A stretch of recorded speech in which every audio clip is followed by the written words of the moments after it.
Good evening to all. आज बहुत दिन बाद हम लोग क्लास रिस्टार्ट कर रहे हैं।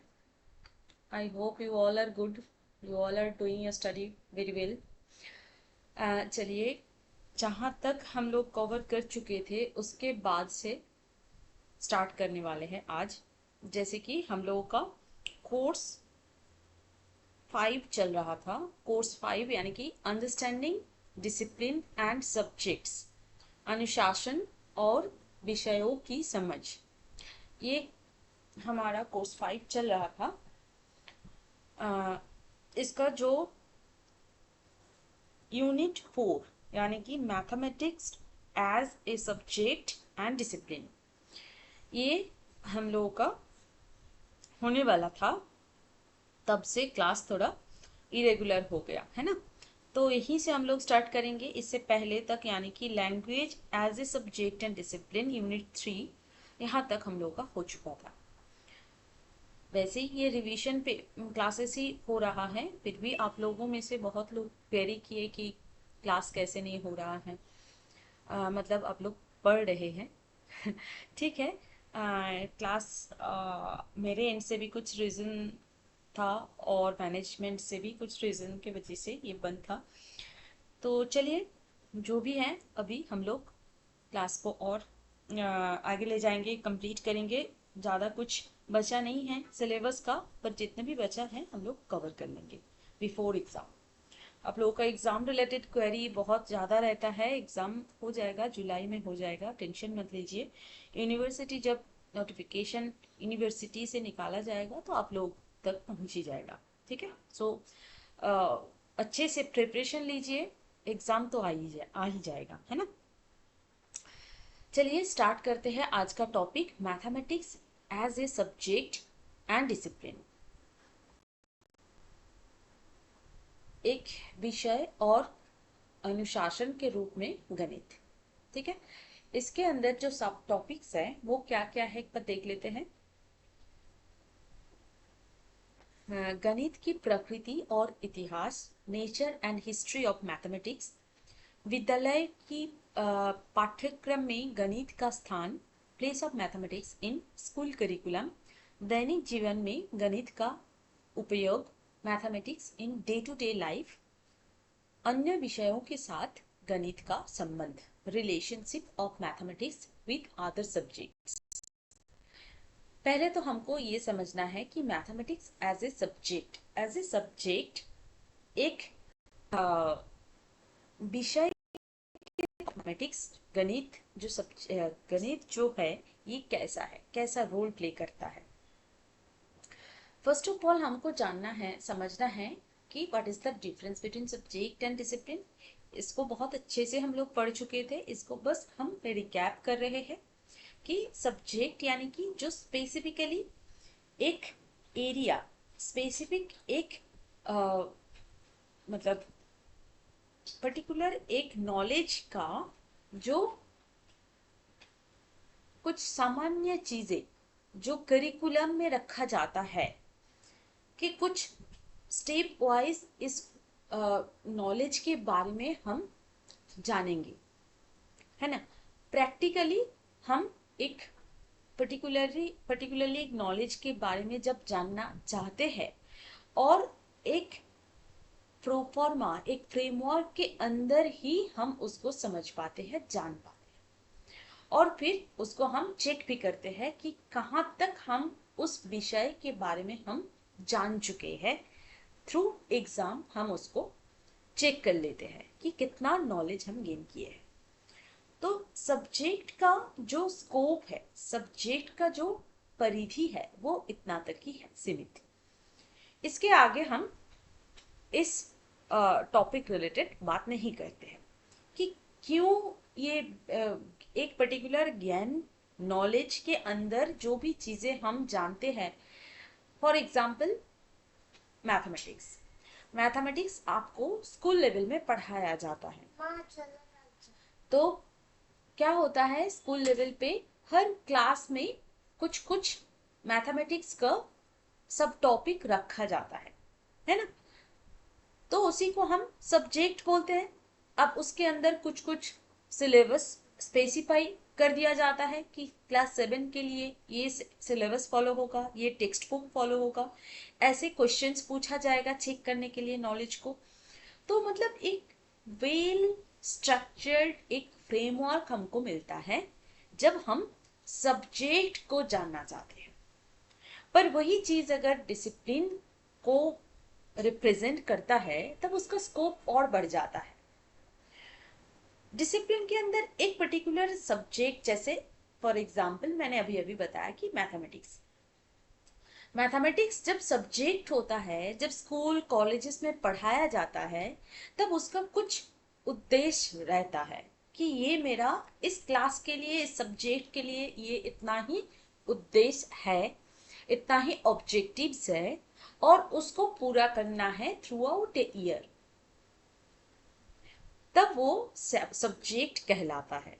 और वही चीज जब हम ये सोचते हैं कि क्यों 7 स्टैंडर्ड में मैथमेटिक्स में ये सारे टॉपिक्स रखा गया है, सब टॉपिक्स इतना सारा है, क्यों यही बस फॉर्मूला इतना तक ही इस स्टैंडर्ड में रहेगा, तब हमको उस सब्जेक्ट का डिसिप्लिन के बारे में पता करना पड़ेगा। यानी कि ब्रॉड सेंस में हमको उसको देखना है, जहां पे आपको करिकुलम का जो पूरा स्ट्रक्चर है उसको समझना रहता है।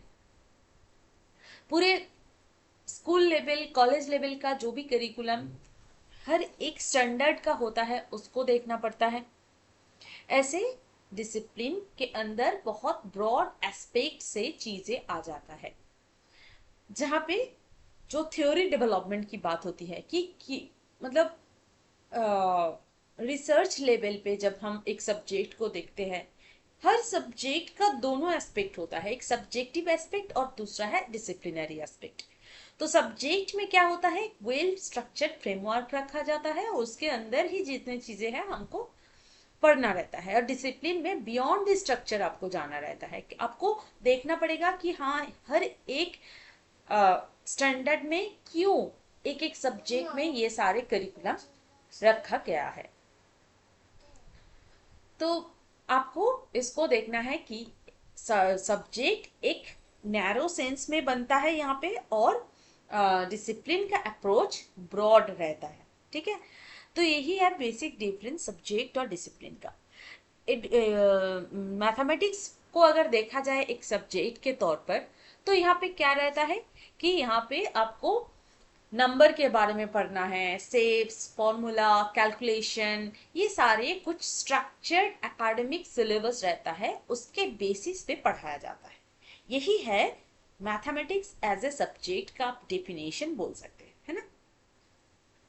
ये करिकुलम बेस्ड होगा कि एक स्कूल और कॉलेज का करिकुलम मतलब हर एक स्टैंडर्ड का ऑब्जेक्टिव, लर्निंग ऑब्जेक्टिव रहता है, उस बेसिस पे हर सब्जेक्ट में चीजें टेक्स्ट बुक में डाल दिया जाता है ना। तो उसी को फॉलो किया जाता है पूरा साल भर, और फिर उसको हम लोग एंड में, यानी कि एक साल पूरा होने के बाद एक कोर्स का एंड में हम उसको असेस करते हैं कि कितना बच्चों का लर्निंग ऑब्जेक्टिव अचीव हुआ है।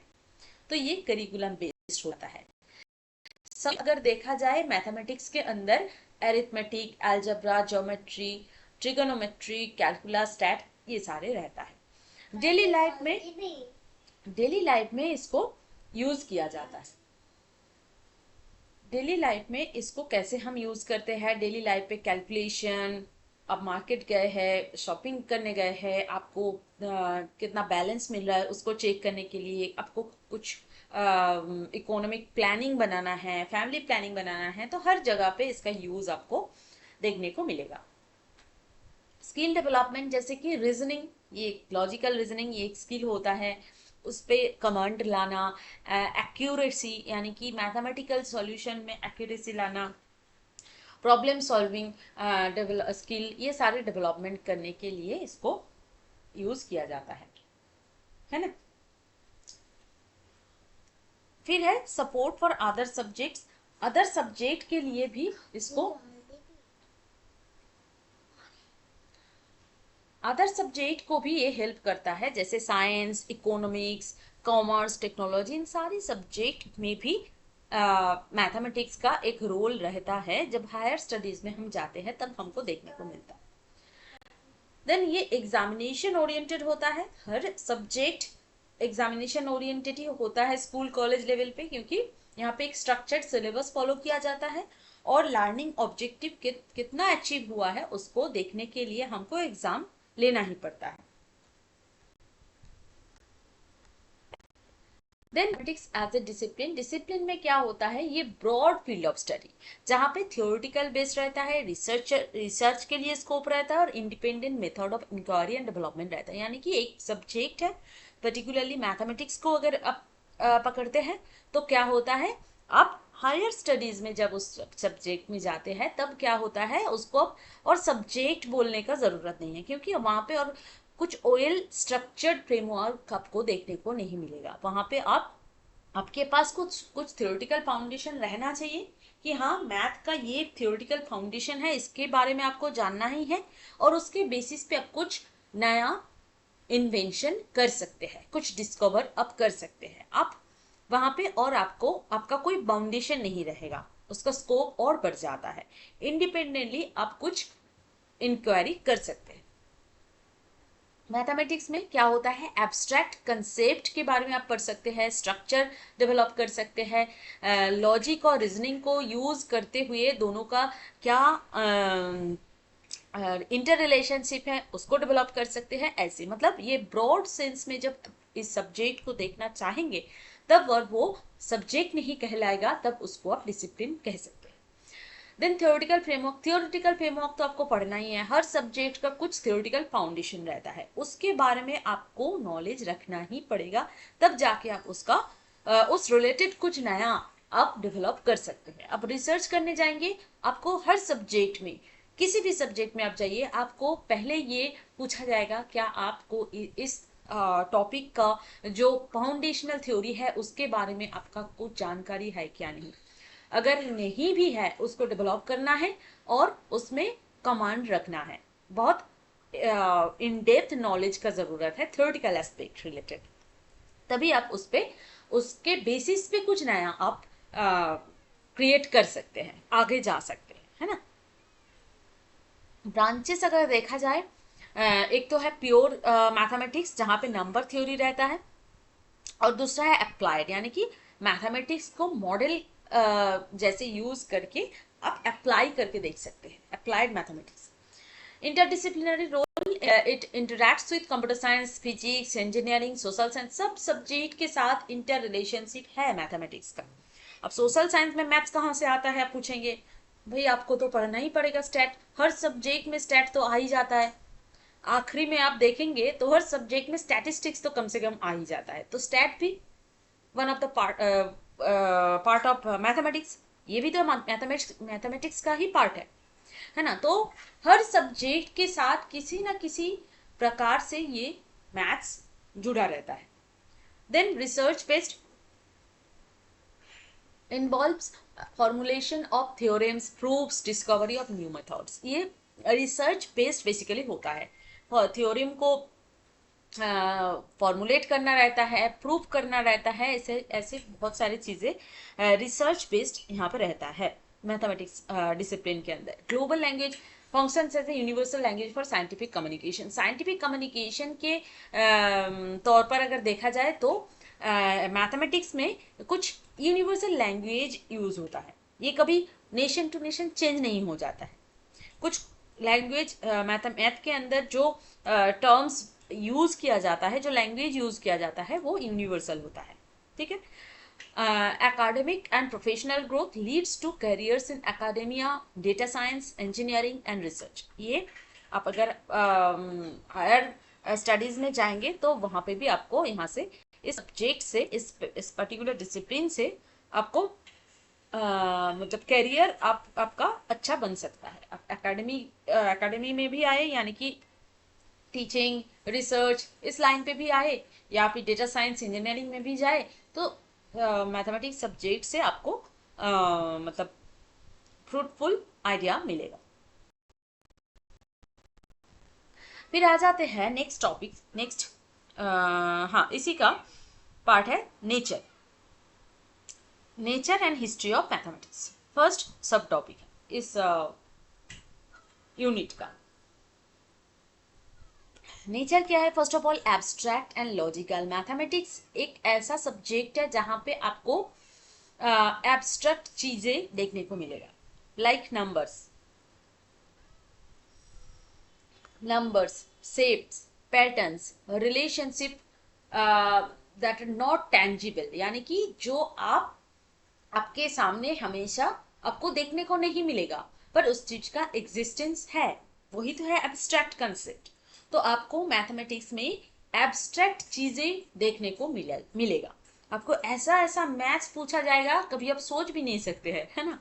आप देखे नहीं है कि आप हमारे तो इधर रहता है, बाप रे, सब लोग डरते थे कि 9th 10th में रहता है वो चाय पत्ती वाला, कि दार्जिलिंग चाय इतना, आसाम चाय इतना, उसको मिलाओ मिक्स करके कितना बनता है। तो ये पूरा एब्स्ट्रैक्ट है भाई, कहाँ से आ जाता है मैथ्स में वो चाय पत्ती।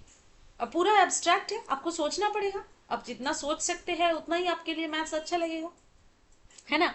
इंटेंजिबल जो थिंग्स है जिसको आप रियलिटी में देख नहीं पाते हैं, उसके बारे में आपको इन डेप्थ पढ़ना पड़ता है। यही तो है इसका खासियत। एब्स्ट्रैक्ट चीजें के बारे में यहाँ पे पढ़ाया जाता है, लॉजिक लगाना पड़ता है, रीजनिंग पे आपको फोकस डालना पड़ता है। यूनिवर्सल, यूनिवर्सल इसीलिए है, आप कहीं भी चले जाए दुनिया में, ज्योमेट्री कभी अलग नहीं होता है। एरिथमेटिक का जो भी थ्योरम है वो अलग नहीं हो जाता है। इंडिया में एक, पाकिस्तान में दूसरा, न्यूजीलैंड में दूसरा, ऐसा नहीं होता है। पूरे वर्ल्ड में हर जगह पे हर थ्योरम एक है। ज्योमेट्री में अरिथमेटिक में, ट्रिगोनोमेट्री में, अब किसी भी मैथ्स का सब्जेक्ट सब टॉपिक उठा लीजिए, हर जगह पे पूरे दुनिया में सेम है। इसीलिए इसको यूनिवर्सल बोला जाता है। प्रिसाइज एंड एग्जैक्ट, मैथमेटिक्स का ये एक बहुत इंपॉर्टेंट नेचर है कि प्रिसीशन पे बहुत ज्यादा फोकस करता है। कितना एक्यूरेट है, कितना एक्यूरेसी है, कितना एग्जैक्ट है, उस पे ज्यादा फोकस किया जाता है। हर एक कंसेप्ट को यहाँ पे क्लियरली डिफाइन किया जाता है ताकि उससे सही से जो आप प्रूव करना चाहते हैं वो निकलकर सामने आ जाए, है ना। तो प्रिसीशन एंड एग्जैक्टनेस ये इसका वन ऑफ द नेचर है। देन सिस्टमेटिक एंड ऑर्गेनाइज्ड, आप हैफोजर्ड काम करेंगे तो मैथ्स में आपका गड़बड़ होगा। आपको बहुत clearly step by step procedure follow करके स्टेप बाय स्टेप थ्योरी को अप्लाई करते हुए आपका जो प्रूफ है, कंक्लूजन है, रिजल्ट है, वहां तक पहुंचना है, नहीं तो आपका पूरा गड़बड़ हो जाएगा। एक्यूरेसी तो दूर की बात, एक्यूरेट तो नहीं होगा, और क्या होगा, आपका पूरा बीच से वो चीज छूट जाएगा। आपको पूरा सिस्टमेटिक वे से आपको फॉलो करके कंक्लूजन तक पहुंचना रहता है। सिंबॉलिक रिप्रेजेंटेशन, यहाँ पे सिंबल्स का इस्तेमाल किया जाता है इक्वेशन फॉर्मूला में, है ना, तो ताकि वो यूनिवर्सली अंडरस्टैंडेबल हो जाए। इंटरडिसिप्लिनरी, मैथमेटिक्स के साथ सारे सब्जेक्ट का बहुत अच्छा एक रिलेशनशिप है। बहुत सारे सब्जेक्ट का बैकबोन ही है मैथमेटिक्स। आप फिजिक्स में जाइए, आपको मैथ्स ही ज्यादा मिलेगा। जो लोग सोचते हैं कि चलो मैथ्स लेके पढ़ते हैं, मैथ्स अच्छा लगता है, उनको थ्योरी पढ़ना पड़ता है। और जो लोग सोचते हैं कि चलो फिजिक्स में चले जाते हैं, पर उनको मैथ ज्यादा करना पड़ता है। ऐसा होता है, हर बहुत सारे सब्जेक्ट का बैकबोन है मैथ। और बहुत सारे ऐसे भी सब्जेक्ट है जो समझते नहीं है कि दूर दूर तक मैथ से रिलेशन रह सकता है, पर आ जाते हैं मैथ्स कहीं से भी, घुस जाते हैं, वो हर सब्जेक्ट में घुस जाते हैं। ये इनका एक इंटरडिसिप्लिनरी नेचर का मतलब रहता है। देन डायनामिक एंड इवॉल्विंग, ये ऐसा भी नहीं है कि चलो भाई कभी कोई साइंटिस्ट ने कुछ डिस्कवर करके रख दिया है और वहीं पे स्टॉप हो गया है, ऐसा भी नहीं है। जितना दिन जाता है, दिन बीतता है, तो सुबह शाम होता है, नया नया कहीं ना कहीं पूरे विश्व में कहीं ना कहीं साइंटिस्ट बैठे हैं और कुछ ना कुछ वो डिस्कवर कर रहे हैं, और आपको हमको पढ़ना पड़ता है। तो इसीलिए ये डायनामिक है, इवॉल्विंग है। ये ऐसा स्टैटिक नहीं है कि न्यूटन ने बोल दिया है कि बस भाई 3 ही लॉ है, बस दुनिया साइंस खत्म, मैथ्स खत्म, ऐसा नहीं है। ये इवॉल्विंग है, डिस्कवर हो जा रहा है, और आपको इस पे ऐड करते हुए नजर आएगा। प्रॉब्लम सॉल्विंग टूल, इसके अंदर प्रॉब्लम सॉल्विंग टूल रहता है, यानी कि इस प्रॉब्लम सॉल्विंग टूल का मतलब क्या है, रियल वर्ल्ड में जितने भी प्रॉब्लम्स अराइज होता है आप इसके थ्रू सॉल्व कर सकते हैं। आपको बहुत अच्छा एक बिल्डिंग बनाना है, तो बिल्डिंग के लिए आपको आप क्या करते हैं, चले जाते हैं आर्किटेक्ट के पास, वो समझाते हैं कि चलिए चलिए इतना में तो आपका किचन आ जाएगा, इतने में आपका बेडरूम का ये साइज रहेगा, ये आपका बैल्कनी निकल कर आएगा। पर अगर मैथ्स में आप कमजोर रहते हैं, वो कुछ कुछ भी उस पे जो स्क्वायर फुट रहता है ना, उसको कुछ भी सजा समझा के आपको चले जाएंगे और कुछ भी आपका बिल्डिंग बना के चले जाएंगे। पर हुआ ना प्रॉब्लम यहाँ पे, अगर आप कच्चा रह जाएंगे मैथ्स में तो आर्किटेक्ट आपको बुद्धू बना के चले जाएंगे। आपको मैथ्स में सॉल्व स्ट्रांग होना पड़ेगा, तब आप समझेंगे अच्छे से कि क्यों उन्होंने इस जगह पे बेडरूम के लिए इतना स्क्वायर फीट, किचन के लिए डाइनिंग के लिए इतना स्क्वायर फीट वो प्लेस छोड़ते हैं। तो हर जगह पे जितने भी रियल वर्ल्ड में जो एप्लीकेशन रहता है वहां पे मैथ्स का अप्लाई रहता ही है। तो प्रॉब्लम सॉल्विंग टूल की तरह ये काम करता है। आपको फाइनेंसिंग प्लान बनाना है, आपका जितने भी आपका अर्निंग है उसको एक्सपेंड भी करना है और उसको आपको फ्यूचर के लिए भी रखना है, तो आप कैसे प्लान करेंगे, इसमें भी आपको मैथ्स का ही एप्लीकेशन देखने को मिलेगा। फिर आ जाते हैं, ये क्रिएटिव भी है इंट्यूटिव भी है। क्रिएटिव कैसे है कि लॉजिकल फाउंडेशन तो इसका है ही, पर हम हाइपोथेसिस भी बनाते हैं। हाइपोथेसिस बनाते हैं, यही तो है फाइनेंशियल प्लानिंग में क्या करते हैं हम, हाइपोथेसिस ही तो बनाते हैं कि चलो भैया हमारा आज इतना अर्निंग है, तो हम समझते हैं कि इसके बेसिस पे हमारा अगले 2 साल में मेरा ये स्टेटस हो सकता है, तो वो हाइपोथेसिस ही तो है। क्रिएट, आप कुछ क्रिएटिव सोच रहे हैं on the basis of mathematics, आप कैलकुलेशन के बेसिस पे आप सोच रहे हैं कि 2 साल बाद आपका जिंदगी कैसा होने वाला है, हाइपोथेसिस है। जब हाइपोथेसिस हम करते हैं यानी कि एक टेंटेटिव सॉल्यूशन जब निकालते हैं तो वो क्रिएटिव हो जाता है, क्रिएटिविटीज में आ जाता है। कैसे सब एक के साथ एक जुड़ा हुआ है, आपको उसको एक्सप्लोर करना है, नथिंग एल्स। मैथ्स में भी कैसे साइंस आर्ट्स घुस गया है, इसको समझिए, बात खत्म। फिर है foundation for scientific progress. Mathematics क्या करता है, साइंटिफिक जो एडवांसमेंट होता है, टेक्नोलॉजिकल इनोवेशन होता है, सबके पीछे क्या रहता है, ये मैथमेटिक्स का रोल रहता है ना। रिसर्चर बोलिए चाहे इंजीनियर बोलिए, वो किसी भी चीजें प्रेडिक्ट करना चाहते हैं एक्यूरेटली, तो वहां पे मैथ्स को लाना ही पड़ता है, कैलकुलेशन करना पड़ता है ना। तो अगर आप एकदम सिंपल सा एक आर्ट्स वाला सब्जेक्ट में आप रिसर्च करने जाएंगे ना, तब भी आपको कुछ प्रेडिक्ट करना पड़ेगा। प्रेडिक्शन में ही तो मैथ्स आ जाता है, आप प्रेडिक्ट कर रहे हैं और उसको भी आप चाहते हैं कि मेरा प्रेडिक्शन एक्यूरेट हो, और एक्यूरेसी लाने के लिए आपको कैलकुलेशन करना ही पड़ेगा। आप किसी भी लैंग्वेज में भी अगर रिसर्च करने जाएंगे ना, साइंटिफिक कुछ कुछ भी आप डेवलपमेंटल रिसर्च लेवल पे कुछ भी करने जाएंगे, आपको प्रेडिक्ट करना पड़ेगा और उसमें एक्यूरेसी लाने के लिए कैलकुलेशन जरूरी है। तो इसीलिए साइंटिफिक प्रोग्रेस में ये एक फाउंडेशन के जैसे काम करता है, ऐसा बोला जाता है। क्लियर? तो ये है नेचर ऑफ मैथमेटिक्स, गणित का स्वभाव।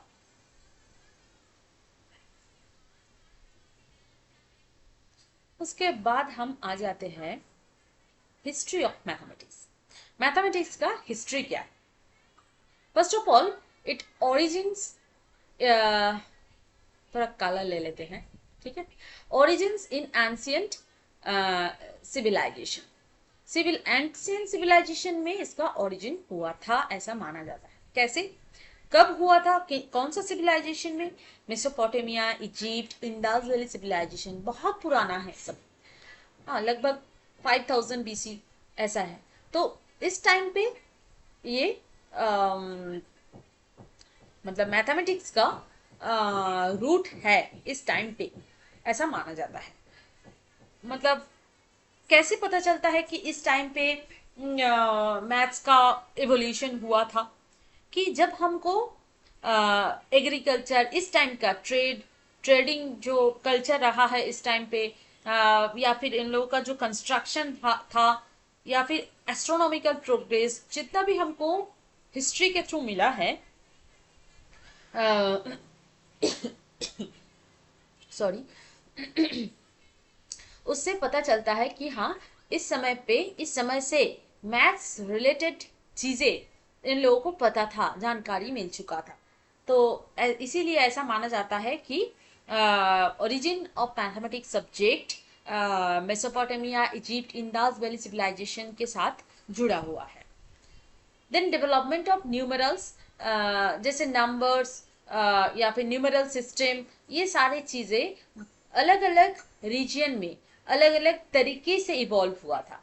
जैसे बेबीलोनियन सिस्टम में बेस 60 कॉमन बेस जैसे 10 है, ऐसे बेबीलोन में बेस को 60 माना जाता था। तो अलग अलग रीजन में अलग अलग नंबर सिस्टम उस टाइम पे इवॉल्व हुआ था। जब इजिप्टियन ने हायरोक्लिप्स यानी कि एक मतलब ये एक पिक्चर है जो क्या करता है, ऑब्जेक्ट को रिप्रेजेंट करता है ना। हायरोक्लिप्स यूज करता था नंबर के लिए, मतलब पिक्चर के माध्यम से नंबर को रिप्रेजेंट करते थे। इंडियन सिविलाइजेशन में डेसिमल सिस्टम इवॉल्व हुआ था, ठीक है। तो ऐसे ही ये सारी चीजें आज के डेट में जो भी मॉडर्न मैथमेटिकल इवोल्यूशन हो रहा है, इन्वेंशन हो रहा है, ये सारे बेस बन गया है आज के डेट में। डेसिमल सिस्टम, नंबर सिस्टम, ये सारे बेस है, इसके बेसिस पे ही हम आगे बढ़ रहे हैं। तो बेस हम लोगों का इस टाइम से शुरू हो गया था। फिर है mathematics in ancient Greece. Ancient Greece में कैसे मैथमेटिक्स इवॉल्व हुआ था, हम लोग सुने हैं पिथागोरस के बारे में, आर्किमिडीज के बारे में। हाँ, इन लोग कहाँ पे इन लोगों का कंट्रीब्यूशन रहा है, मेनली ज्योमेट्री, अलजेब्रा, कैलकुलस, इन सारे क्षेत्र में इन लोगों का नाम हमको सुनने को मिलता है।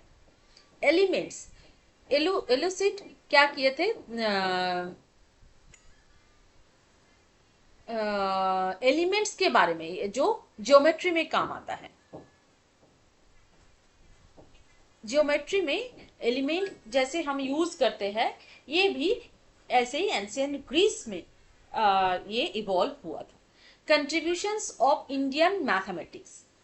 इंडियन मैथमेटिशियंस के बारे में अगर हम पता करें, तब हमारा पहला नाम आता है आर्यभट्ट। हम मानते हैं कि इन्होंने जीरो इन्वेंट किए थे। देन ब्रह्मगुप्ता, भास्करा, इन सारे बहुत रिनाउंड मैथमेटिशियन है जो एंशियंट टाइम पे एल्जेब्रा, ट्रिगोनोमेट्री, ऐसे एस्ट्रोनॉमिकल कैलकुलेशन को भी बहुत मतलब फाउंडेशन जो है इसका इन लोग इन्वेंट किए थे उस टाइम पे। देन आते हैं Islamic golden age. Islamic golden age में क्या हुआ था, मेनली नाम अगर देखा जाए, Omar Khayyam, then Al Biruni का नाम भी आप लोग सुने होंगे, जो एडवांस्ड लेवल पे अलजेब्रा, ज्योमेट्री, एस्ट्रोनॉमी पे काम करते थे। Then renaissance and European advancement. इस टाइम पे क्या हुआ, जब यूरोपियन रेनेसा हुआ, उस टाइम पे मैथमेटिशियंस लाइक डेकार्त, न्यूटन, इन लोग एकदम फ्रंटियर में थे। इन लोगों का नाम हमको पहले सुनने को मिलता है। इबॉन सिना नंबर्स इंट्रोड्यूस किए थे, और फिर कैलकुलस के बारे में भी इन लोग बहुत मतलब मॉडर्न जो इंजीनियरिंग है, साइंस है, रिवोल्यूशनाइज जो साइंस है, यहाँ पे भी कैलकुलस का जो डेवलपमेंट है इस टाइम पे हुआ था, यूरोपियन रेनेसां के time. Then industrial revolution and applied mathematics. जब इंडस्ट्रियल रिवोल्यूशन हुआ, उस टाइम पे अप्लाइड मैथमेटिक्स पे ज्यादा वर्क हुआ करता था, इंजीनियरिंग, मैकेनिक्स, इकोनॉमिक्स पे। मैथमेटिशियन बहुत सारे हैं जिन लोग क्या किए थे, mainly number theory, probability, differential equation, इस पे ज्यादा काम किए थे, है ना। देन मॉडर्न मैथमेटिक्स में अगर देखा जाए 19th 20th सेंचुरी में मैथमेटिक्स को एब्स्ट्रैक्ट अलजेब्रा, टोपोलॉजी, लॉजिक, इन सारी चीज़ों में मैथमेटिक्स का मतलब हायर लेवल पे, एडवांस लेवल पे इन सारी चीज़ों पे रिसर्च रिसर्च रिसर्च होना स्टार्ट हुआ। ठीक है। मॉडर्न मैथमेटिशियन के नाम अगर देखा जाए, कैंटोर, गोदल, टुरिन, इन लोगों का नाम आप देख सकते हैं। Then integration with technology. अब 21st सेंचुरी में क्या हुआ, मैथमेटिक्स को जो मेन स्ट्रीम टेक्नोलॉजी है उसके साथ इंटीग्रेट कर दिया गया है। तब कुछ नया सब्जेक्ट का इवोल्यूशन हुआ। वो क्या क्या है, data science, artificial intelligence, cryptography, ये सारे एक नया नया सब्जेक्ट के तौर पर हमको देखने को मिला। मशीन लर्निंग, क्वांटम कंप्यूटिंग, ये सारी चीजें हमको आज के डेट पे देखने को मिलता है, जब कोर मैथमेटिक्स को कोर टेक्नोलॉजी के साथ इंटीग्रेट कर दिया गया, उसके बाद ये सारे टॉपिक इवॉल्व हुए। ऑनगोइंग एक्सप्लोरेशन अगर देखा जाए, मैथमेटिक्स पे कंटिन्यू काम हो रहा है, डिस्कवरीज हो रहा है, अप्लाई भी हो रहा है। तो ये ऐसा नहीं है कि ये स्टैटिक है, इस पे काम जारी है। तो ये है आपका history of mathematics.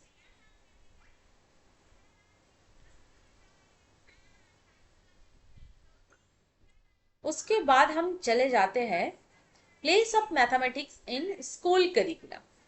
School curriculum में मैथमेटिक्स का क्या रोल है? First of all foundational importance. Foundational importance में अगर देखा जाए, ये सर्व करता है मैथमेटिक्स बेसिक लाइफ स्किल को, जो डेली फंक्शनिंग के लिए इसेंशियल है। लॉजिकल थिंकिंग डेवलप करने के लिए मैथमेटिक्स का बहुत बड़ा रोल रहता है। रीजनिंग एबिलिटी, ये एकदम अर्ली एज में डेवलप, अगर आप मैथ्स इंट्रोड्यूस कर देते हैं तब होता है, अगर नहीं करेंगे तो नहीं होगा, ऐसा है। बच्चों के अंदर एबिलिटी तो रहता है, पर उसके सामने एक्सपोजर तो रखना पड़ेगा, स्कोप देना पड़ेगा। तो एकदम इनिशियल स्टेज से अगर बच्चों को मैथ्स के बारे में, मैथ्स का जो नंबर सिस्टम है, छोटी मोटी एकदम कैलकुलेशन इनिशियल स्टेज का, वो अगर सिखाया जाए तो बच्चों के अंदर रीजनिंग एबिलिटी भी ग्रो हो पाता है। क्या होता है, बेसिस मतलब साइंटिफिक सब्जेक्ट का बेस बनता है मैथ्स से। अगर मैथ्स स्ट्रांग हो जाता है तो बच्चों के अंदर जो साइंस रिलेटेड सब्जेक्ट्स है उसमें भी इंटरेस्ट ग्रो होता है। प्रॉब्लम सॉल्विंग स्किल भी बच्चों का डेवलप हो पाता है। ये था फाउंडेशनल इंपॉर्टेंस। नेक्स्ट है कॉग्निटिव डेवलपमेंट, यानी कि ब्रेन रिलेटेड डेवलपमेंट कैसे होता है। बच्चों के अंदर मैथ से एनालिटिकल थिंकिंग एबिलिटी आता है, बच्चे एनालाइज कर पाते हैं चीजों को। किसी भी मतलब जब मैथ्स का प्रॉब्लम सॉल्व करते हैं तब हम क्या करते हैं, फॉर्मूला को यूज करते हुए, थ्योरम को यूज करते हुए एक प्रॉब्लम को हम सॉल्व करते हैं, यानी कि उसको ब्रेक डाउन भी करते हैं, ब्रेक डाउन करना भी सीखते हैं, और फिर उसको जोड़ना भी सीखते हैं, है ना। तो यही तो होता है एनालिटिकल एबिलिटी। तो मैथ से ये एनालिटिकल एबिलिटी हमारा ग्रो होता है। स्पेशियल अवेयरनेस, यानी कि स्थानिक जो जागरूकता, हम बोलते हैं कि किसी भी ऑब्जेक्ट किस लोकेशन में है, mapping, spatial awareness, visualisation skill, हमारा मैथ्स डेवलप होता है। मेमोरी पावर बढ़ता है, कंसंट्रेशन एबिलिटी भी एनहांस्ड होता है। एब्स्ट्रैक्ट थिंकिंग, मैथ्स इटसेल्फ एक एब्स्ट्रैक्ट नेचर वाला है, तो ये अगर जितना आप मैथ्स का प्रॉब्लम सॉल्व करेंगे आपके अंदर एब्स्ट्रैक्ट थिंकिंग कैपेबिलिटी बढ़ेगा, है ना। और क्या है, रिकॉग्निशन एबिलिटी, किसी भी चीज को आइडेंटिफाई करना, पैटर्न को समझ पाना, ये भी ग्रो होता है। तो ये सारी चीजें कॉग्निटिव डेवलपमेंट का पार्ट है। फिर है करिकुलम स्ट्रक्चर। करिकुलम स्ट्रक्चर यानी कि एकदम बेसिक से कॉम्प्लेक्स तक जाने का जो कंसेप्ट है उसको अब कैसे समझेंगे। मतलब करिकुलम में इसको ऐसे रखा जाता है, इनिशियल स्टेज से धीरे धीरे वो कॉम्प्लेक्स की ओर जाता है। इससे क्या होता है, उसको हर सब्जेक्ट का जो कोर चीज है, बेसिक चीज है, उसको समझने में वो प्रॉब्लम नहीं होता है, आसानी से वो समझ जाते हैं। मतलब मैथ्स में अगर ऐसे अगर उसका सिलेबस रहेगा, स्ट्रक्चर सिलेबस का ऐसा रहेगा बेसिक टू कम्प्लेक्स, तो दूसरे सब्जेक्ट को भी समझ पाना बच्चों के लिए आसान होता है। और क्या होता है कि दूसरे सब्जेक्ट के साथ हर ग्रेड में हर क्लास में दूसरे सब्जेक्ट के साथ अगर इसको इंटीग्रेट करके पढ़ाया जाए तब भी वो बच्चों के लिए और हेल्पफुल रहता है। इसका प्रैक्टिकल एप्लीकेशन बच्चों को सिखाना चाहिए, तब जाके उसको एब्स्ट्रैक्ट कंसेप्ट समझ में आएगा। रेगुलर असेसमेंट भी जरूरत है और इवेल्युएट करना भी जरूरी है। देन कोर कंपोनेंट्स क्या है मैथ्स का? अगर मैथ्स स्कूल करिकुलम में देखा जाए इसका कोर कंपोनेंट्स क्या क्या है? एक तो है number system, then operation, geometry, special understanding, measurement, data handling, algebraic thinking and pattern, problem solving strategy, mathematical communication skill, ये सारे कोर कंपोनेंट्स होता है मैथमेटिक्स जब स्कूल में पढ़ाया जाता है। देन प्रैक्टिकल एप्लीकेशन इसका यह है कि मैथ्स तो स्कूल में पढ़ाया जाता है, टेक्स्ट बुक में जितना चैप्टर्स है उसको समझाने के बाद टीचर उस रिलेटेड जो प्रॉब्लम्स है उसको सॉल्व कराते हैं, प्रैक्टिस करने घर में होते हैं। बस बात खत्म यहीं पे नहीं, यहीं पे तो शुरू होता है। इतना कुछ समझने के बाद उसका डेली लाइफ में क्या यूजेबिलिटी है, जब तक हम इस चीज को समझ नहीं पाते हैं तब वो थ्योरी रह जाता है, वो थ्योरम ही रह जाता है, वो फॉर्मूला हम अप्लाई नहीं कर पाते हैं रियल लाइफ में। तो ये सबसे ज्यादा जरूरी है कि मैथ्स का जितने भी हम प्रॉब्लम समझते हैं क्लासरूम में बैठ के, घर जाके प्रैक्टिस करना रहता है, उन सारी चीजों को कैसे डेली लाइफ के साथ कनेक्ट करके आप पढ़ाएंगे उस पर ज्यादा फोकस करने का जरूरत है। तभी बच्चों को उतना ही इम्पोर्टेंट मतलब इंटरेस्ट ग्रो होगा मैथ सब्जेक्ट में, और दूसरी बात उसमें वो कनेक्शन बिल्डअप करने के बाद वो याद भी रह जाएगा उसको, है ना। जो जहां पे हम लोगों का लैकिंग रहता है पूरा इंडियन एजुकेशन सिस्टम में, बच्चे मैथ से क्यों डरते हैं? इसीलिए डरते हैं क्योंकि उसको समझ में नहीं आता है कि इसका रियलिटी में क्या एप्लीकेशन है, क्यों हम इस सब्जेक्ट को पढ़े। पहला सवाल तो मन में बच्चों का यही आता है कि क्यों पढ़े भाई, इतना टफ भी लग रहा है फिर भी पढ़ना है, क्यों पढ़े।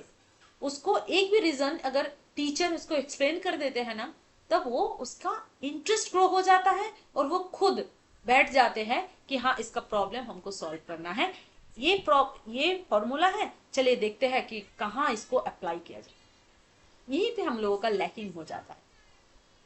उसके बाद integration with science and technology, science और टेक्नोलॉजी के साथ इसको जोड़ना चाहिए, तभी हम मतलब जोड़ के क्या होगा, जोड़ के भी क्या फायदा।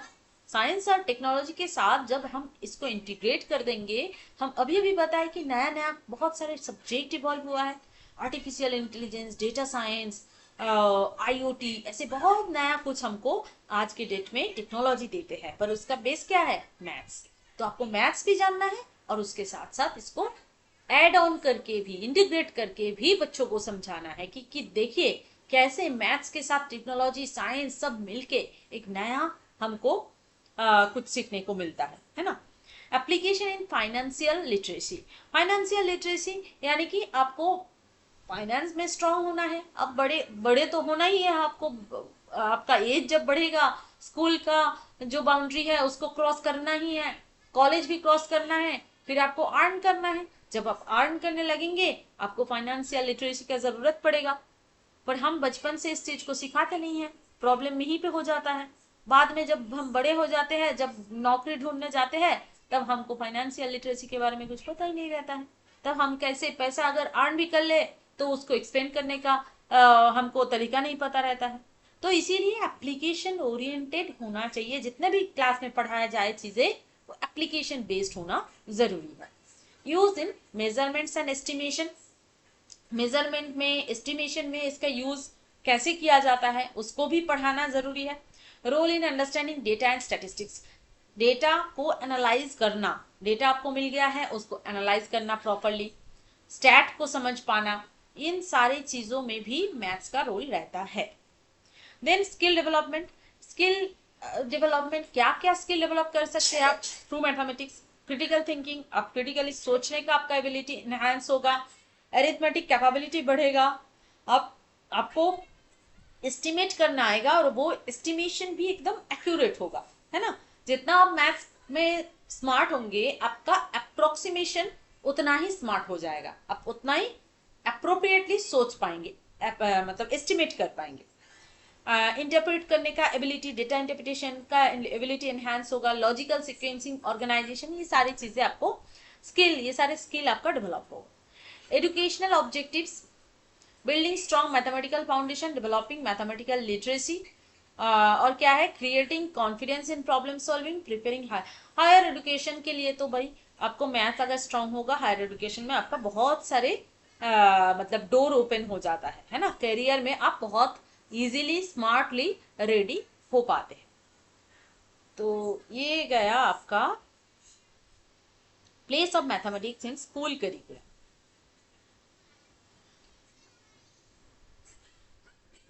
ठीक है, उसके बाद क्या है, mathematics in day to day life. Day to day life में क्या, और इसको और समझाएं।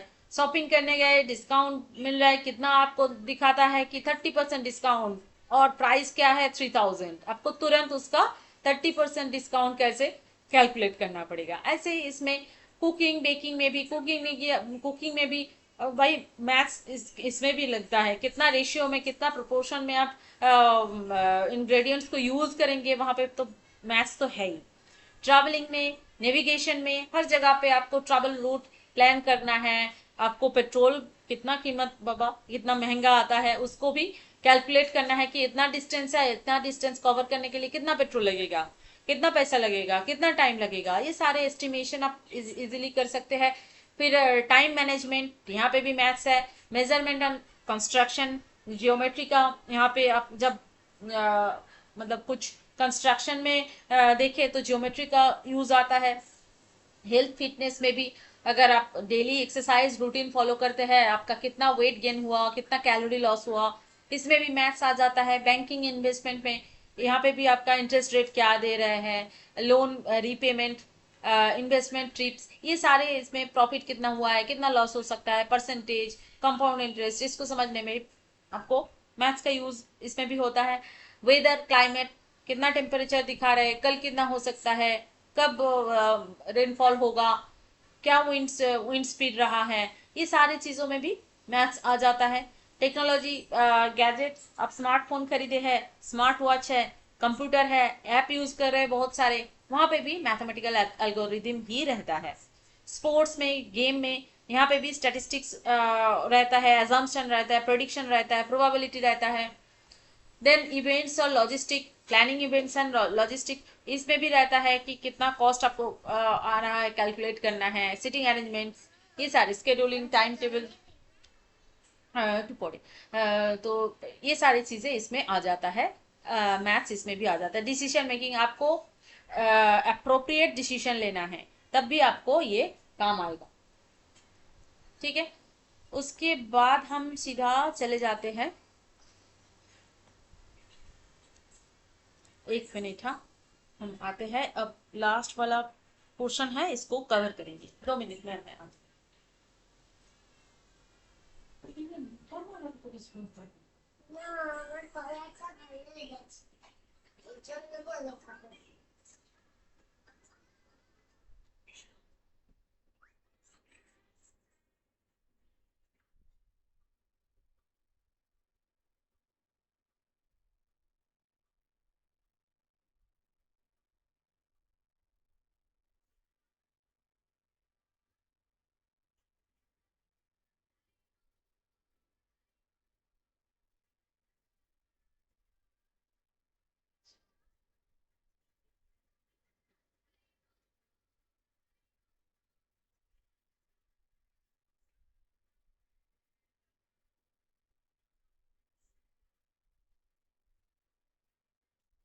हाँ, इसके बाद क्या है, relationship of mathematics with other subjects.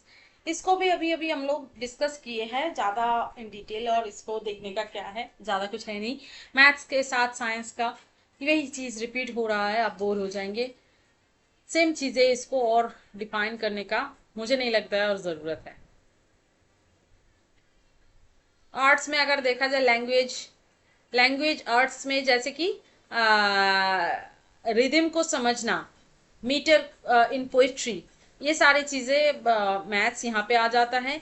Sequential जो थिंकिंग है उसको समझने के लिए मैथ्स आ जाता है। लैंग्वेज को, लैंग्वेज में भी जो पैटर्न रहता है उसको समझने में भी मैथ्स आ जाता है। और टेक्स्ट का जो स्ट्रक्चर है, इसका जो ऑर्गेनाइज करके रखा जाता है, इसको समझना, इसको एनालाइज करना, तब भी मैथ्स आ जाता है ना। तो यही है maths as a subject and discipline all over. Recap मैंने कर दिया, ये पहले भी मैं डिस्कस कर चुकी थी। अब नेक्स्ट है इसका, इस रिलेटेड जितना भी पीवाईक्यू है उसको हम डिस्कस करने वाले हैं। ठीक है, अब लोगों का कुछ क्वेरी रहे तो चैट बॉक्स में बताइएगा। क्लास अभी से कंटिन्यू होगा, आप लोग अटेंड करिएगा। ओके, तब तक के लिए बाय।